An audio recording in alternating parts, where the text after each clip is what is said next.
ሰላም ጤና ይስጥልኝ በአሜሪካ ለምትገኙ ኢትዮጵያን በዛሬ ቪዲዮ የጋብቻ ግሪን ካርድ ወይም ሜሬጅ ግሪን ካርድ ለማግኘት የሚወስደው ትክክለኛ ጊዜ ምን ይመስላል እንዲሁም ደግሞ ሂደቱን ለማፍጠን ምን አይነት መንገዶችን ምን አይነት ቲፖችን ምን አይነት ትሪኮችን መጠቀም አለብን የሚለውን በዛሬ ቪዲዮ ሼር ማድረጋችሁ ይሆናል። አራት ስቴፖች አሉ። እነዚህን አራት ስቴፖች በትክክል ከተከተላችሁ እንደነገርኳችሁ ግሪን ካርድ በአጭር ጊዜ በጣም በአጭር ጊዜ ማግኘት ትችላላችሁ። በዛሬ ቪዲዮ ሼር ማድረጋችሁ ይሆናል። A lot has changed in the way that green cards are being processed this year, which means that the timeline through the way that your case will be processed is so different from even a year ago. ነገር ግን ከዛ በፊት እኔ ለማታውቁኝ ሰዎች ጆስ ይባላሉ። እንደዚህ አይነት ከዩኤስ ኢሚግሬሽን ጋር የተገናኙ ቪዲዮዎች ነው ማዘጋጀው። ስለዚህ እንደዚህ አይነት ቪዲዮዎችን ማግኘት የምትፈልጉ በአሜሪካ የምትገኙ የግሪን ካርድ አሳይለም እንዲሁም በተለያየ አይነት የቪዛ አማራጭ የምትገኙ ኢትዮጵያን ቻናሉን ሰብስክራይብ ማድረጋችሁን እንዳትረሱ።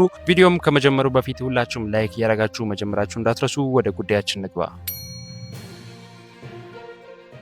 እሺ ጋይስ ተመልሼ መጥቻለሁ። መግቢያው ላይ እንደነገርኳችሁ በዛሬ ቪዲዮ የምናየው የጋብቻ ግሪን ካርድ ወይም ሜሬጅ ግሪን ካርድ ለማግኘት የሚወስደው ትክክለኛ ጊዜ ወይም የጊዜ ሰሌዳ ምን ይመስላል የሚለውን እንመለከታለን። እንዲሁም የሂደቱ ዝርዝርስ ምን ነገሮች ናቸው የሚሉትን የምንመለከት ይሆናል። ቅድምም እንደነገርኳችሁ የምንከተላቸው አራት ስቴጆች ወይም አራት ስቴፖች አሉ። እነዚህን አራት ስቴፖች በትክክል ከተከተልን የሜሬጅ ግሪን ካርድ ወይም የጋብቻ ግሪን ካርድ በአጭሩና በቀላሉ ቶሎ ማግኘት እንችላለን። ስለዚህ ወደ ጉዳያችን ቀጥሎ መንገባ ይሆናል። የመጀመሪያው የጋብቻ ግሪን ካርድ ለማግኘት ማድረግ ያለብን ነገር በአሜሪካ ውስጥ የሚገኙና በአሜሪካ ውጪ የሚገኙ መሆኑን መለየት ያስፈልጋል። ወይም በጋብቻ ስለተባለ ብቻ ቀጥታ አሜሪካ ላይ የሚገኙ ሁለቱም አሜሪካ ላይ የሚገኙ ወንዱም ሴቷም አሜሪካ ላይ የሚገኙ ሲጋቡና አሜሪካ አንድ ሰው ሲገኝ አንድ ሰው ደግሞ ኢትዮጵያ ሲገኝ ወይም ከአሜሪካ ውጪ ሲገኝ ያለው ሂደት የተለያየ ይሆናል። ስለዚህ የምናየው ሁለቱንም እየከፋፈልን ነው። ኢትዮጵያና አሜሪካ ላለ ሰው እንዲሁም አሜሪካና አሜሪካ ላለ ሰው የሚሆን ስለሆነ ስቴፑ የሚሆነው እነዚህን እየከፋፈልን ይሆናል የምናየው። ይህ እጅግ በጣም ፈጣኑ መንገድ ሲሆን ሂደቱ ከ8 እስከ 14 ወር ሊወስድ ይችላል። የመጀመሪያው ደረጃ ወይም ስቴጅ 1 የሚባለው ማመልከቻውን እንደገባ ወይም ማመልከቻው ማለት ነው የሜሬጅ ግሪን ካርድ ማለት ነው። ማመልከቻውን ካስገባችሁ ከ2 እስከ 4 ሳምንት ውስጥ ይደርሳል ወይ ደግሞ ወደ ዩኤስኤስ ማለት ነው ሰሚት ባረጋችሁ ከ2 እስከ 4 ሳምንት ውስጥ ይደርሳል። በአንድ ወር ውስጥ እንደማለት ነው። ስቴጅ 2 የሚሆነው ደግሞ ወይም ደረጃ 2 የምንለው ደግሞ ባዮሜትሪክስ የምንሰጥበት ስቴጅ ነው። የጣት አሻራ እና የፎቶግራፍ የምንለው ማለት ነው። ከ2 እስከ 4 ወር ባለው ሂደት ውስጥ ነው ይህንን አሻራ የምትሰጡት ወይ ደግሞ ባዮሜትሪክስ ኢንፎርሜሽን ፎቶ የምትነሱት የጣት አሻራ የምትሰጡት እና የመሳሰሉት አይነት ነገሮችን የምትሰጡት ከ2 እስከ 4 ወር ባለው ሂደት ውስጥ ነው። በሶስተኛ ደረጃ ወይም በስቴጅ 3 ደግሞ ወርክ እና ትራቭል ፐርሚት የሚባለው ነው። የስራ ፍቃድ ከ4 እስከ 10 ወራት ባሉ ሂደቶች ውስጥ ወይም ጊዜያቶች ውስጥ የጉዞ ፍቃድን ጨምሮ ይሰጣችኋል ማለት ነው። ከ4 እስከ 8 ወራት ባለው ሂደት ማለት ነው። የመጨረሻው የሚሆነው ኢንተርቪው ነው ወይም ቃለ መጠይቅ ነው። ይህም ቃለ መጠይቅ የሚደረገው ማመልከቻውን ካስገባችሁ ወይም ፎርሞቹን ሞልታችሁ ካስገባችሁ ከ8 እስከ 14 ወር ባለው ጊዜ ውስጥ ትጠሩና ኢንተርቪው ትደረጋላችሁ። ስለዚህ ይሄ አጠቃላይ ታይም ላይኑ ይህንን ይመስላል። የመጀመሪያው ስቴፕ። ሁለተኛው ግሪን ካርድ ላለው ሰው ነው። የአሜሪካ ዜግነት ካለው ሰው ጋር ከመጋባት ይልቅ ረዘም ያለ ጊዜ ይፈጃል ወይ ደግሞ ዜጋ ስላልሆነ ኦልሬዲ ግሪን ካርድ ብቻ ነው በእጁ የሚገኘው። ስለዚህ ዜጋ ስላልሆነ የማመልከቻው ሂደት ትንሽ ከዛኛው ዘግየት ያለ ነው የሚሆነው ማለት ነው። ስለዚህ በግሪን ካርድ ወይም F2A ካታጎሪ ውስጥ የሚመደበው ግሪን ካርድ ያለውን ሰው ለማግባት በምትሞክሩበት ጊዜ I-130 የሚባል ማመልከቻ ፎርም አለ። እሱን ፎርም ትሞላላችሁ። ይህን ፎርም ከሞላችሁ ከ10 እስከ 35 ወር ሊፈጅ ይችላል። እንደነገርኳችሁ ከ10 ወር እስከ 35 ወራት ድረስ ሊፈጅ ይችላል። ከዛ መቀጠል ቪዛ ቢዩልቲን ነው። የቪዛ ቁጥር እስኪደርስ መጠባበቅ ይኖርባችኋል።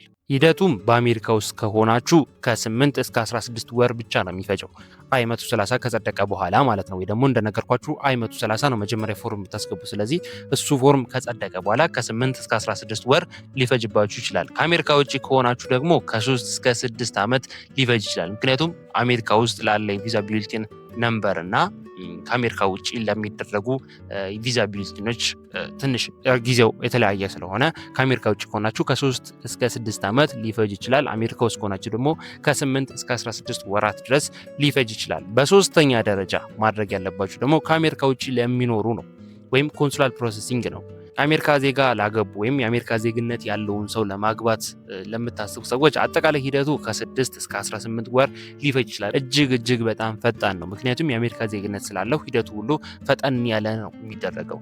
ግሪን ካርድ ባለቤት ለሆነ ሰው ወይ ደግሞ ግሪን ካርድ ብቻ ላለው ዜግነት ለሌለው ግሪን ካርድ በግሪን ካርድ ጋብቻ ለሚፈጽም ሰው ደግሞ ከ3 እስከ 6 ዓመት ሊፈጅ ይችላል ፕሮሰሱ ማለት ነው። ምክንያቱም እናንተም ከአሜሪካ ውጭ ስለሆናችሁ ወይ ደግሞ የትዳር አጋራችሁ ባላችሁ ወይም ሚስታችሁ ከአሜሪካ ውጭ ስለሆነ ሂደቱ የሚሆነው ይህንን ይመስላል።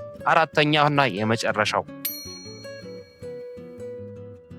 ኮንዲሽናል ግሪን ካርድ የሚባል ነገር አለ። ጋብቻው ከተፈጸመ 2 ዓመት ካልሞላው ለ2 ዓመት ብቻ የሚያገለግል ግሪን ካርድ ነው የሚሰጣችሁ። ግሪን ካርድ እንደምናውቀው የሚሰጠው ለ5 ዓመት ነው ወይም 5 ዓመት የሚያገለግል ግሪን ካርድ ነው ብዙ ጊዜ የሚሰጠው። ነገር ግን በጋብቻ ሲሆን ኮንዲሽናል ግሪን ካርድ የሚባል ነው የሚሰጣችሁ። ስለዚህ ይህ ግሪን ካርድ የሚያገለግለው ለ2 ዓመት ነው። ምክንያቱም አዲስ ትዳር ስለሆነ ማለት ነው።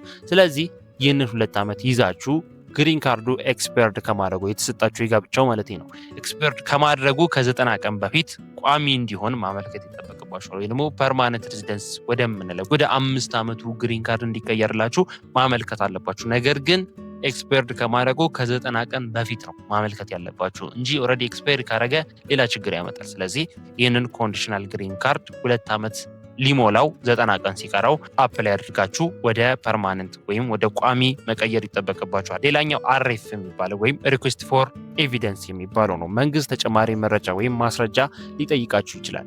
ይህም ተጨማሪ ኤቪደንስ ከጠየቃችሁ ወይም ሌላ ተጨማሪ ዶክመንቶችን ከጠየቃችሁ ወይም ማስረጃዎችን ከጠየቃችሁ ሂደቱ ትንሽ ዘግየት ሊል ይችላል። ለምሳሌ የጋብቻ ላይ መጠራጠር ካዩበት ሊሆን ይችላል። ወይ ደግሞ የማያሳምን ነገር ካዩ፣ ደስ የማይል ነገር ካዩ፣ የሚያጠራጥሩ ነገሮች ካዩ ሪኩዌስት ፎር ኤቪደንስ የሚባለው ነገር ትጠየቃላችሁ ማለት ነው። ወይ ደግሞ መረጃዎቹን እንድታረጋግጡ ሌላ አይነት ዶክመንቶችን ትጠየቃላችሁ። ይህም ሂደቱን ትንሽ ያዘገይባችኋል። ይህም ምንም ማድረግ የማይቻልበት ነገር ነው። ሌላው ሃይ ሪስክ ካንትሪ የሚባሉት ናቸው። ባለፈው 75 ሀገራት ኢትዮጵያን ጨምሮ ማለት ነው 75 ሀገራቶች ለደህንነት አስጊ ናቸው እንዲሁም ቪዛ ከዚህ በኋላ አንሰጥም ተብሎ የተካተቱ ሀገራቶች ዝርዝር ውስጥ ሀገራችን ኢትዮጵያም አለች። ስለዚህ በዚህ 75 ሀገራት ውስጥ ኢትዮጵያ ስለተካተተች የሜሬጅ ግሪን ካርድ ወይ ደግሞ የምታገቡት ሰው ኢትዮጵያ ከሆነ ያለው ባላችሁ ወይም ሚስታችሁም ሊሆን ይችላል ኢትዮጵያ ከሆነ ያለው በጋብቻ ወደ አሜሪካ ለመውሰድ በዚህ ሰዓት ትንሽ ሂደቱን ውስብስብ ያደርገዋል። ምክንያቱም ሃይ ሪስክ የሚባሉ ካንትሪ ውስጥ ኢትዮጵያም ስለተካተተች በነዛ 75 ሀገራት ውስጥ ኢትዮጵያም ስለተካተተች ይህ ትንሽ ሂደቱን ውስብስብና የሚዘገይ ሊያደርገው ይችላል። ስለዚህ የዛሬው መረጃ ይህን ይመስል ነበር። በአጭሩ በግልጽ እንዲሁም አሪፍ መረጃ ሼር እንዳደረኳችሁ ተስፋ አድርጋለሁ። የጋብቻ ግሪን ካርድ ወይም ሜሬጅ ግሪን ካርድ ለማግኘት የሚፈጀው ትክክለኛ ጊዜ ይህንን ይመስላል። እንዲሁም ሂደቱን ለማፍጠንም መጠቀም የምትችሉት ቲፖችና ትሪኮች እነዚህ ናቸው። አሪፍ ኢንፎርሜሽን በአጭሩ ሼር እንዳደረኳችሁ ተስፋ አድርጋለሁ። ሀሳብ አስተያየት፣ እንዲሁም ጥያቄያችሁን ኮሜንት ላይ ጻፉልኝ። ስለነዚህ ጉዳይ ምን ትላላችሁ? ቀጣይ እንድሰራው የምትፈልጉትን መረጃ ካለ ኮሜንት ላይ መጻፍ ይቻላል። መግቢያ ላይ እንደነገርኳችሁም ለዚህ ቻናል አዲስ የሆናችሁ ከዩኤስ ኢሚግሬሽን ጋር የሚገናኙ ቪዲዮዎች ስለሆነ የማዘጋጀው በግሪን ካርድ፣ በአሳይለም እንዲሁም በተለያየ አይነት የቪዛ አማራጭ በአሜሪካ የምትገኙ ኢትዮጵያን ቻናሉን ሰብስክራይብ ማድረጋችሁን እንዳትረሱ። ቪዲዮንም ከመውጣታችሁ በፊት ላይክ እያደረጋችሁ እየወደዳችሁት የተመቻችሁ አሪፍ ኢንፎርሜሽን ሼር እያደረኳችሁ እንደሆነ አሳውቁኝ። ምክንያቱም ላይክ ባረካችሁት ቁጥር ምን ያህል ቪዲዮን እየወደዳችሁት እየተመቻችሁ እንደሆነ ስለምረዳ በርካታ አዳዲስ መረጃዎችን ሼር ማድረጋችሁ ነው። ስለዚህ ሁላችሁም ቪዲዮን ላይክ እያደረጋችሁ እንደወደዳችሁት እየተመቻችሁ እንደሆነ አሳውቁኝ። በቀጣይ በሌላ ቪዲዮ አገኛችኋለሁ። መልካም ጊዜ